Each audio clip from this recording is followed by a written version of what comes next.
Oke, kali ini gue akan nyambung dengan video gue sebelumnya tentang bagaimana seseorang depresi. Jika di video gue sebelumnya gue ceritakan tentang pengalaman gue waktu kelas 5 SD mengalami depresi karena dikucilkan, dirundung gitu ya atau dibully. Kali ini gue akan bercerita tentang bagaimana efek ketika seseorang sudah keluar dari depresi atau sudah berhasil keluar dari apa yang kita sebut tekanan dalam mentalnya gitu. Kali ini gue akan ambil contoh dari diri gue sendiri. Karena pada dasarnya gue sangat senang menjadikan diri gue sebagai objek penelitian gue sendiri. Dan kebetulan memang apa yang gue pelajari itu relevan dengan apa yang gue alami. Dan kali ini gue juga akan bercerita tentang pengalaman gue sendiri. Jadi jika kalian eh, nanti terasa sedikit membosankan, mohon maaf, tapi gue rasa ini ada sedikit unsur informasi yang harus gue bagikan gitu. Dan menurut gue pun juga bermanfaat.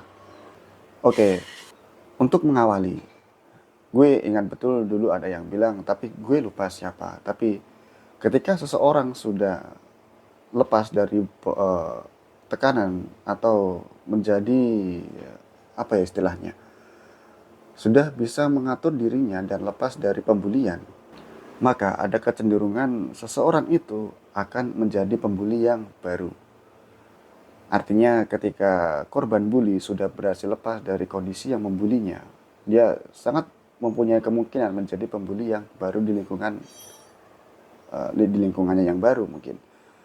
Nah, hal ini gue rasakan sendiri ketika gue sudah berhasil keluar dan gue sudah menemukan diri gue waktu itu ya. Gue sudah merasakan kenyamanan dalam beraktivitas, dalam berinteraksi, bahkan dalam hal belajar di kelas gitu. Karena gue sudah merasa aman dan lepas dari tekanan, maka sisi lain diri gue pun keluar. Ya, seperti yang gue bilang tadi, gue menjadi pembuli yang baru. Gue mengakui waktu itu gue jadi sangat nakal sekali gitu. Setiap guru ngomong, selalu gue timpali. Apa ya bahasa sederhananya kalau ditimpali itu? Selalu gue beri tanggapan gitu yang gak masuk akal. Selalu gue beri tanggapan yang gak masuk akal. Intinya gue selalu membantah apa yang guru gue sampaikan. Sampai guru gue jengkel, gue pernah diikat di tiang gitu, digampar berapa kali gue ingat, kurang kalau nggak salah 3 kali gitu. Tapi di situ ketika gue digampar, gue nggak merasa sakit hati, nggak merasa bahwa gue apa ya disalah, gue disalahi lah atau diperlakukan tidak baik. Di sana gue sadar ketika gue digampar karena memang gue waktu itu melawan dengan guru. Nah, gue pun juga nggak langsung lapor ke polisi, lapor ke orang tua, atau lapor ke pihak yang berwenang pada bidang pendidikan gitu, atau berwenang atas guru di situ. Ya gue pendam sendiri karena gue tahu itu salah. Sama halnya ketika gue di tiang, gue pun juga sadar kalau itu memang karena kesalahan gue. Gue memberontak jadi jiwa lain dari diri gue. Dari yang sebelumnya ditekan karena sudah berhasil terbebas. Akhirnya dia memberikan satu efek yang kita sebut adalah pelampiasan. Nah, di sana gue sadari bahwa gue mencoba melampiaskan emosi gue kepada guru-guru gue. Ada efek baiknya. Gue jadi lebih aktif, lebih percaya diri, dan tidak takut lagi dihukum. Tapi ini juga bisa menjadi dampak buruk karena uh, gue bisa jadi anak yang arogan, emosian, dan sewenang-wenang. Tapi untungnya itu semua gak terjadi. Gue cuma mau bilang ada efek buruk dari pembulian adalah menjadikan korban bully menjadi pembuli yang baru. Oke, gue mau ceritakan bagaimana cara gue berhenti untuk tidak menanggapi guru atau melampiaskan emosi gue ke guru itu ya mungkin. Gue sebelumnya udah sempat bilang kalau gue gak naik kelas. Dan kejadian itu ketika gue digambar, ketika gue diikat di tiang, itu ketika gue gak naik kelas. Atau saat gue tinggal kelas. Nah di sana ketika gue tinggal kelas, gue bisa menjadi pribadi yang lebih baik lagi. Nah ketika yang awalnya tadi gue suka membantah guru, atau menanggapi perkataan guru dengan hal-hal yang dirasa tidak baik gitu ya.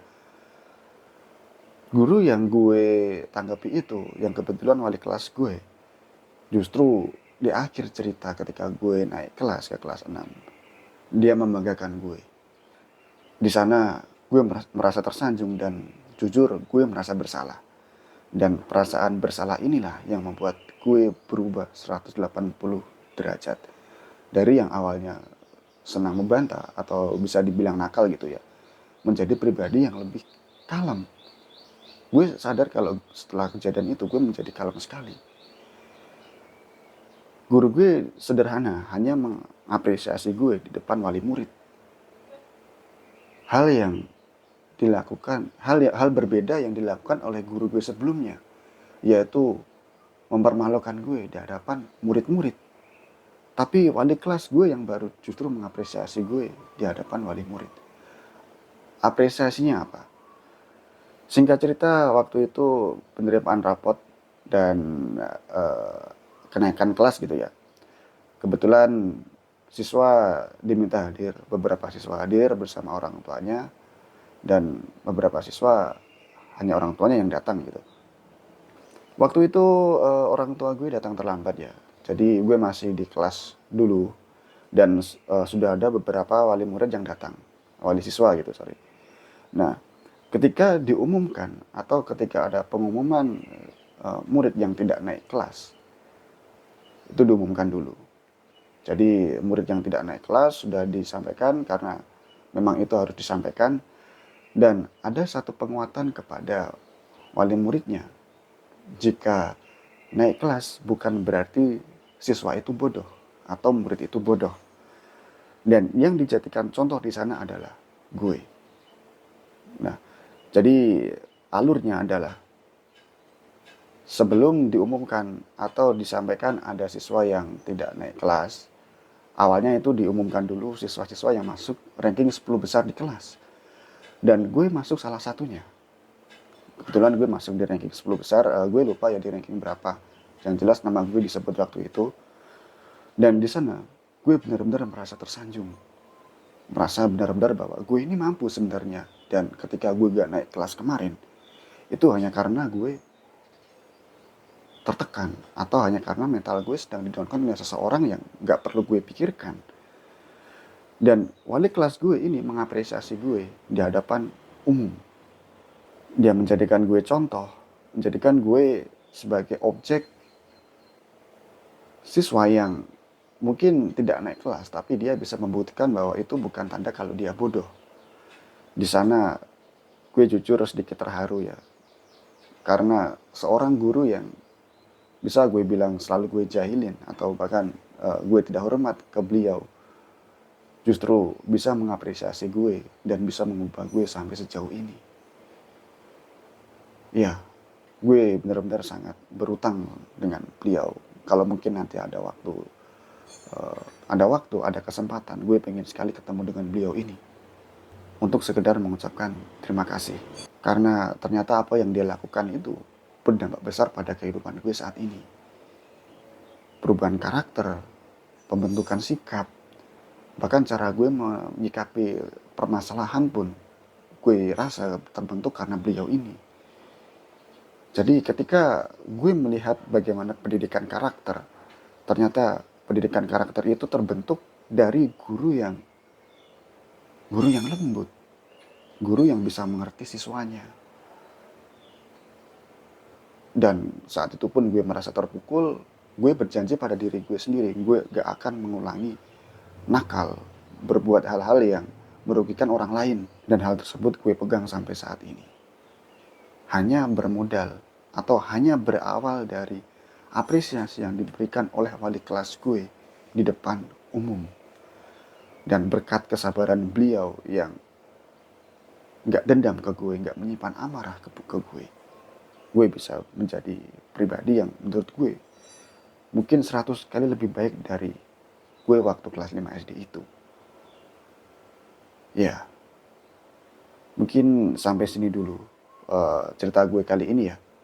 Mungkin memang sedikit membosankan, tapi karena gue merasa ada perubahan baik dalam diri gue gue mau bercerita kepada kalian. Dan semoga kalian bisa mendapatkan insight-nya dan mendapatkan hal-hal baik dari cerita gue yang mungkin masih kalian dengar secara belibet gitu ya. Gue sadar ternyata bicara di depan mic itu beda ketika kita bicara di depan umum atau berhadapan dengan audiens gitu ya. Oke, jika kalian suka dengan video ini, silahkan kalian like, comment, dan subscribe.